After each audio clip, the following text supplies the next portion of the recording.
Did you know that the Great Flood story is incomplete? Once upon a time, you were told that the flood was sent to wipe away evil from the earth. But what if we told you that the flood wiped away something else? Something that wasn't evil, but genius and more advanced than any earthly species could ever be? Yes, humans and animals were not the only ones destroyed in the flood. There is evidence that the catastrophe also extinguished a sinister advanced civilization. Who is this advanced civilization? Is there any evidence that they existed before the flood? And more importantly, did the flood waters entirely abolish their remains? At first, the flood was just a Bible story, something read out of an ancient book to its believers. It read that there was a righteous man, a massive boat, and an entire planet swallowed by water. The Almighty sent this flood to flush out wickedness from the surface of the earth. It was too much, and there had to be an end. But what if there is more to this story? The Great Flood wasn't just a warning to the righteous. It was a record penned down through different cultures. But there is a scarier thought. The Great Flood did not just wipe out wickedness from Mother Earth. It erased an entire ancient civilization. What's more, this civilization may have possessed more knowledge, technology, and cities that surpassed the advancement in our world today. And for an icing on the cake, they left footprints that even the floodwaters could not wash away. Brace yourself as we uncover the evidence of the forgotten world that existed before the rain. But before we pick apart the traces of an intelligent civilization before the flood, let's talk about the flood itself. Do you think it really happened? You've heard the Bible tales. A man named Noah was singled out to preach to the sinners at the time about the impending disaster. His message was simple: repent and join the ark before the flood hits. But the herd of people did not listen to a word he said. And then it came. The flood waters. Gushing from the heavens for days on end, it poured endlessly. For 40 days and 40 nights, the rain poured down on all who refused to get in the ark with Noah and his family. And for 150 days after the rain, the waters stayed on the earth before disappearing altogether. Then the new world began with Noah, his family, and every living species inside the ark. But unfortunately, this is where historians found a problem. It was a big problem. To them, the Noachian flood story did not add up. Questions kept rising to the surface concerning Noah's warning about the imminent catastrophe. How did he travel the entire world to warn people about the flood? In addition, how come not even one person budged? It made no sense. This led researchers to hint at an eerie conclusion. What if the flood never happened? Crazy, right? But before you let that thought sink in, there is something you should know. The Great Flood is not limited to a biblical tale. This is where it gets weird. You would expect one or two ancient cultures to have flood myths. That could make sense. After all, rivers do overflow, and storms visit us once in a while. But the tables are turned when a story that sounds like a folktale is spread across too many cultures. It begins to hold water. The same goes for the flood story. Since over 200 cultures across the planet all tell nearly identical flood stories, it is no longer a coincidence. It becomes a pattern. Take, for instance, the Mesopotamians. They had Utnapishtim, who was warned by the gods of an upcoming deluge.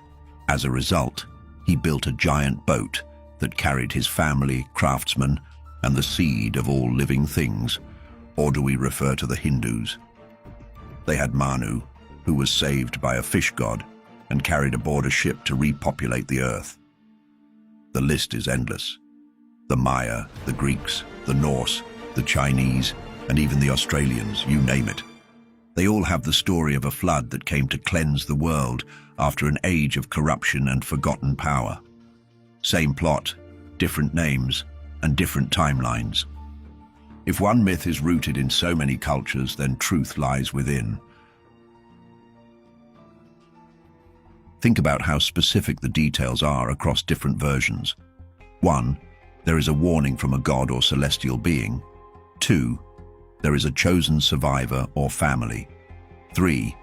You see the building of a great vessel or ark. 4. Animals and knowledge are upheld and rescued for continuity's sake. And lastly, there is a new beginning afterward, a changed world from what existed before the flood. Even in cultures that had no contact or shared language, the same elements showed up time and again. Because of this, researchers James Fraser and Mircea Eliade argued that the flood myths are not just myths. Behind the folklore, there had to be something more. It has been established the flood was no scam, so what if they were not all making it up? That would mean one thing: the flood stories are eyewitness accounts handed down over millennia. And although many like to go with the Noachian version, where a new world began from only Noah and his offspring, it doesn't tick all the boxes. From here, the thought begins to rise. What if there was an ancient civilization that was wiped away by the flood?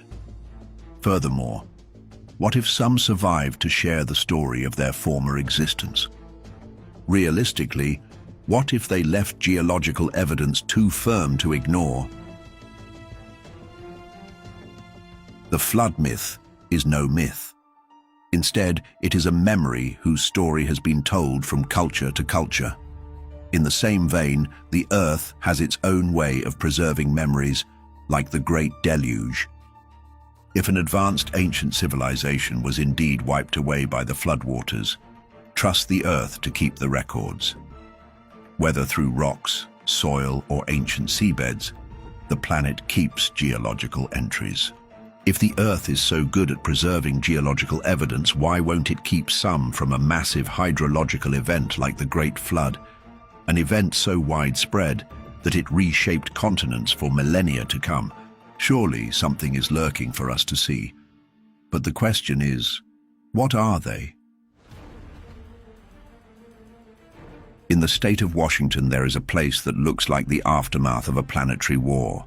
One look and you would see rivers that don't flow, valleys too deep for their streams, and ripples the size of high buildings, all etched into solid rocks. This place is called the Channeled Scablands. For decades, geologists racked their brains over one question: how did this bizarre terrain come to be? This query bugged minds for years, not until a man, J. Halen Bretz, proposed something radical. In the 1920s, Bretz suggested that the Scablands were carved by a massive flood. And Bretz did not suggest a random deluge, no. He proposed that the flood was so violent, it would have drowned entire regions in mere days.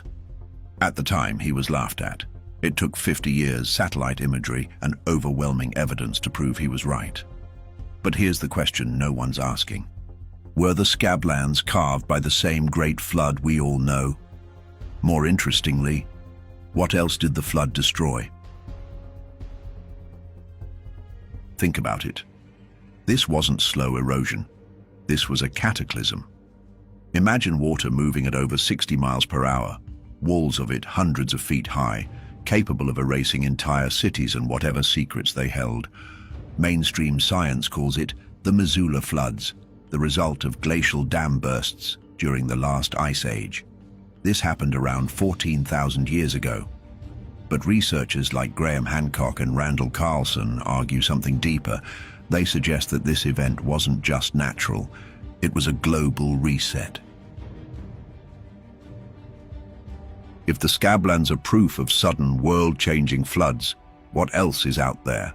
Some historians believe this was just one piece of a domino effect, that similar megafloods carved the Black Sea basin, submerged the Gulf of Cambay, and buried Atlantis-like cities beneath the ocean. And maybe, just maybe, the real reason the Scablands were ignored for decades wasn't geological pride. It was because the evidence pointed to a version of human history too dangerous to accept. The idea that we weren't the first advanced civilization. But firstly, what is the evidence that there was one before us? After the floodwaters receded, something strange happened. Humanity forgot, and a new world began. But some things are not so easily erased. Scattered across the globe are structures that defy conventional timelines. Megalithic monuments so advanced, they don't fit the civilizations they're credited to, and in some cases, they seem older than history itself.